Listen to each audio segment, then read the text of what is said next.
Ayun na guys yung pintura dito sa aming opisina. Kaya ngayon, ibabalik ko na yung mga gamit. Bago nga nun ay nilinis ko munang maigi yung mga lamesa at saka yung mga gamit dito. Gamit yung mini vacuum namin. Bili ko lang ito sa Shopee. Napakamura lang. Nasa 100 plus lang ito nabili ko. Kita nga nyo naman, oh, ang lakas-lakas ng higit niya.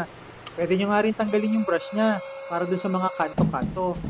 Tapos nga, tinuloy ko na nga, ibinalik ko na yung ibang mga gamit. Ito nga pala yung naging opisina namin, yung aming lamesa. Isang buwan din namin itong ginamit dahil doon nasira yung hard drive. Comment nyo naman kung nangyari rin sa inyo ito last month. Tapos nga noon, ay binalik ko na at nilinis ko na rin siya ng maigi. Nalito na nga ako kaya sinunod ko na lang yung laptop pati yung mga gamit niya. Pagkatapos noon ay isusunod ko naman yung CPU. At sinunod ko naman yung mga accessories, ang daming kable oh. Pagkatapos nga nun, kinabit ko na yung mga wiring. Ayan talaga yung setup guys para pag may meeting, puti lang ang makikita. Ayan ang aming munting opisina. Salamat! Bye!